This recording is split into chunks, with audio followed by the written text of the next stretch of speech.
Your first thoughts every morning become the lens that you see your entire day through. Most people don't choose those thoughts. They just wake up and let whatever's the loudest in their head run the show. Anxiety, a notification, whatever went wrong yesterday. And here's what almost nobody tells you. You are programming your subconscious mind before your feet ever touch the floor. Morning beliefs become morning repetition. Morning perception becomes behavior. And behavior repeated enough times becomes your life. I want to be clear about something before we go further. This is not a video about affirmations. It's not about standing in front of a mirror repeating things, hoping that something magical happens. This is about 5 beliefs I install on purpose every morning, and why each one rewires something deeper than motivation ever could. Because motivation was never the goal. The goal is becoming someone who behaves differently without needing to talk themselves into it first. The first thing I tell myself before anything else is that everything always works in my favor. Now, on the surface, it might sound like blind optimism, but it's not. It's a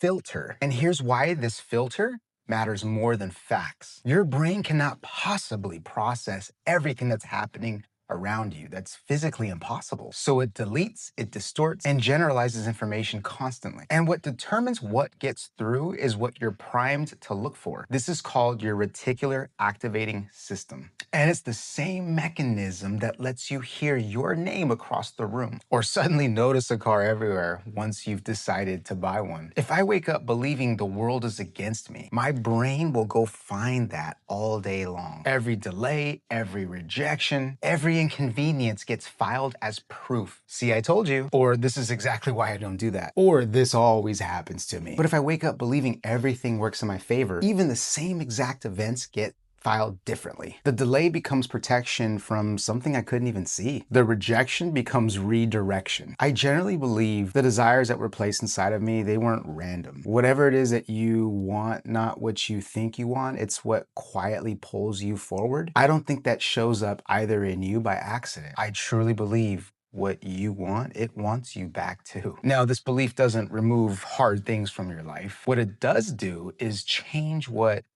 uncertainty and stress mean while you're in the midst of it. Uncertainty stops meaning something's wrong and it starts meaning that something's forming. But believing life is for you, it doesn't really mean anything if you don't believe you're capable of receiving what it's offering. The second thing I tell myself is that I'm fully capable. Whatever I am being called forward or toward, I know that I am capable of handling it. Here's a mistake that nearly everyone makes with confidence. They treat it like a prerequisite or a precondition, like something you need to feel before you're allowed to act. Confidence does not arrive first. Confidence is built the same way muscle is built, through repetition and evidence, not through waiting to feel ready. Most people underestimate themselves, not because they lack ability, but because they've never given themselves the evidence. You can't feel confident for something you've never actually done. The fear you feel before doing something new isn't proof you're incapable. It's just proof you're inexperienced. And those are two completely different things that get treated like the same thing. And every time I've stepped into something new,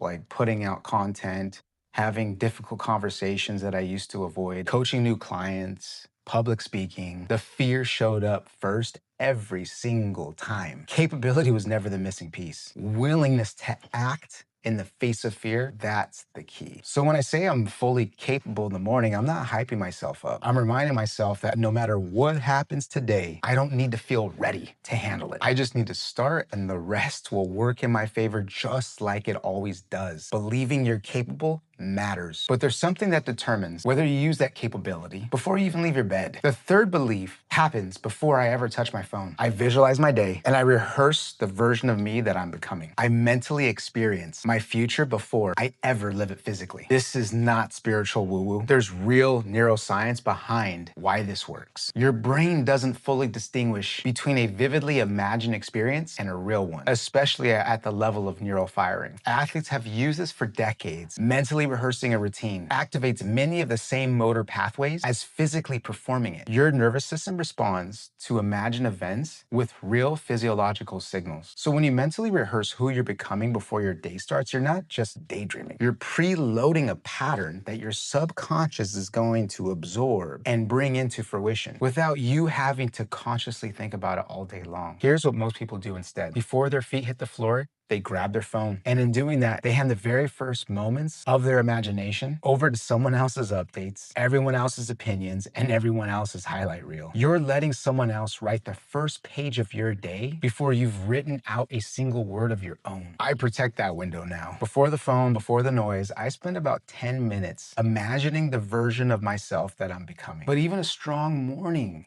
can get hijacked by one thing. And it's the thing that almost nobody protects. The fourth belief is that my attention is my greatest asset, and I refuse to waste it. Here's the chain most people never notice. Attention determines perception. Perception determines emotion. Emotion determines behavior. And behavior determines your results. If that chain starts with your attention on complaining, worrying, scarcity, comparison, or your phone, everything downstream is already compromised by 9 a.m. I made a decision a while back that I wasn't going to waste my attention on certain things anymore, like complaining or other people's opinions, negative self-talk, or replaying the past, or worrying about things that are outside of my control, and mindlessly scrolling my phone the second I wake up. Think about how many people create an entire cycle of suffering before 9 a.m. without a single external thing actually going wrong. They open their phone, they compare their life to a highlight reel, feel behind, feel scarce, feel anxious, and they haven't even gotten out of bed yet. That's not bad luck, that's just where their attention went. And their attention created their morning before their morning even started. Attention is one of those resources that you can't get back once you've wasted it. You can rebuild money, you can rebuild relationships. You cannot build the first 20 minutes of your day once you've handed them away. The first four beliefs shape how you experience your life. The fifth one is the one that actually gives you your power back. The fifth belief is the one that ties everything together, and it's this: because I created the life I currently have, I can create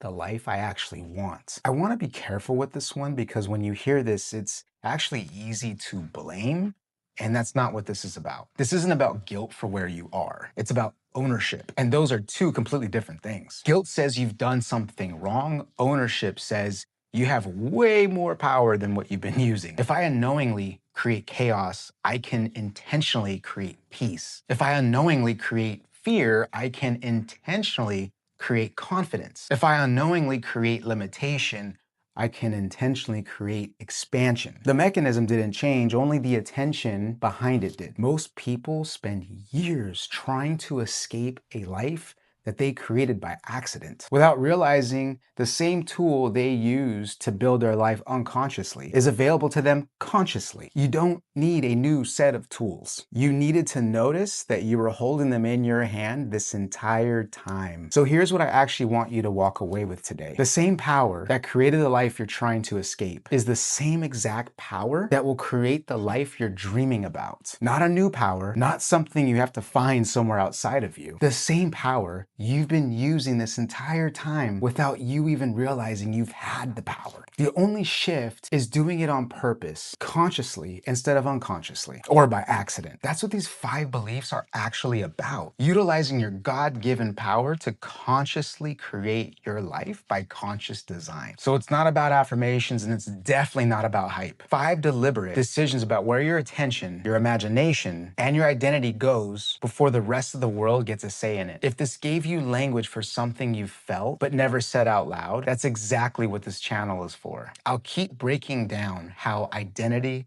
belief, and attention are quietly building the life that you're living. So subscribe so you can stay around for the next one.